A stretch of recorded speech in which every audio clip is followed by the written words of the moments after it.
Hey everybody, it's Patrick, your wine guy here, and I thought we'd have a little chat about older wines and how to best enjoy them. This is an issue because we have a few really great older wines at locals, and yet they have to be treated with some tender, loving care to get the maximum enjoyment out of them. We have, gosh, a bunch of 2012s, 2011, a couple of 2010s, 2009, and even a 2008. So your chances of getting one of these wines is great, and we're glad to give you that opportunity. But let's talk a little bit about decanting. You know, people say, oh, that wine needs some air. Well, yeah. Think about if you had a lifespan of a certain number of years and you were shoved into a tight little bottle with a cork in it and just kind of festered in there. A little bit of air is going to go a long way in helping you open up to your potential, right? So a lot of the times you can pour it into your glass and that's more than enough, and just let it swirl, unless you're a gulper. Some of us are gulpers, some are sippers. If you're patient, do that. Otherwise, decanting is the way to go. How long do I decant a wine? That's a good question.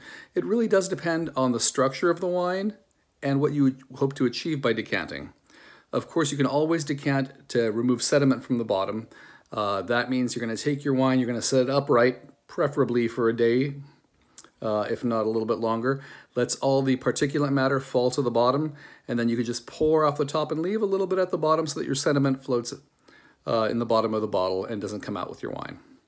But if that's not what you're worried about, if you're really just decanting it to maximize your enjoyment of what's in the bottle, a good rule of thumb, lighter reds, you're going to decant for a shorter period of time. 20 minutes to a half hour is more than enough for those. Then you're going to get deeper and deeper as you go along. Half hour, maybe into an hour, and then into a couple of hours. That's kind of a general rule of thumb, and as the wine gets deeper and bolder and richer, that's what you're going to do, is lengthen that time. It also depends on what's going on in the bottle.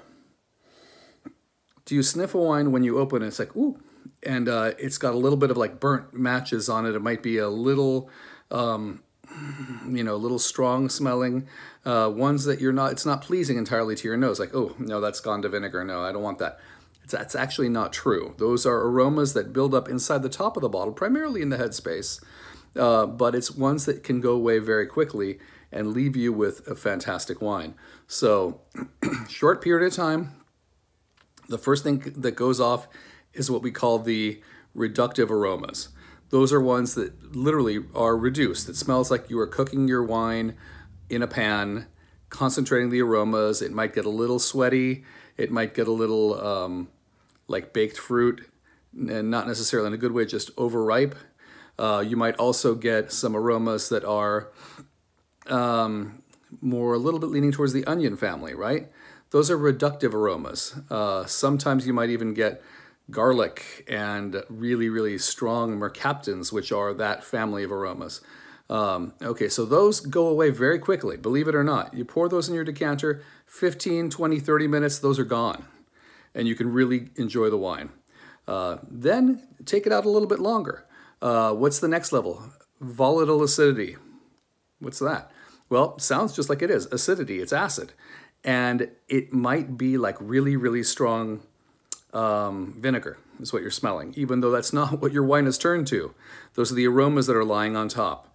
So again, volatile acidity, those are aromas that when you smell it, it prickles your nose, just like if you're using distilled vinegar to clean with, or pouring some apple cider vinegar into your shrub when you're making a shrub, something like that, right?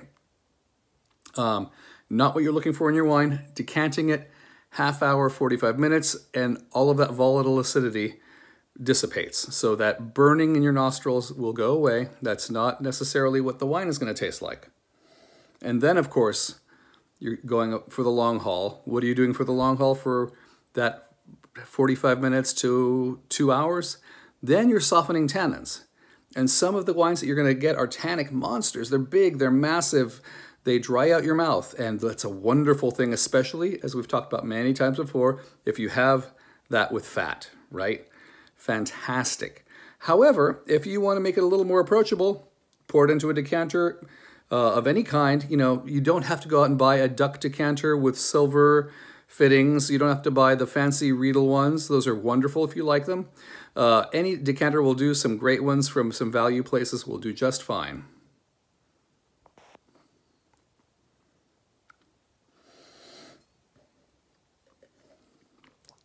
Pour the wine into your decanter, swirl it around. Every so often, give it a little more air. Again, a quick aside, if you want a shortcut to those, you have seen us at Locals use the aerators, right? It's called a Venturi, is the one that we use. There are lots of different brands. And it basically makes your wine go through a whole bunch of processed little holes in it that force air into it. So it's like, almost like a little cyclone that the wine goes through as it comes out, and that speeds up the decanting process. But your tannins will soften up in a decanter, and that'll make your wine even more approachable. So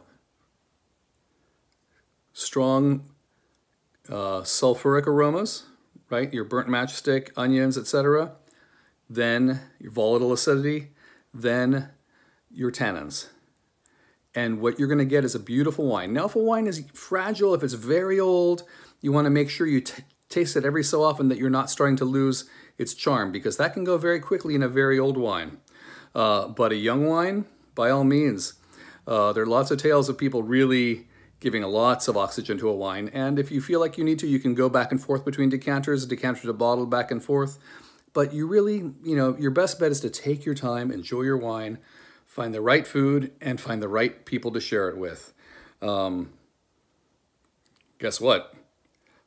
In this pandemic time, I live alone with my 11-year-old son, so who do I enjoy my wine with? Me.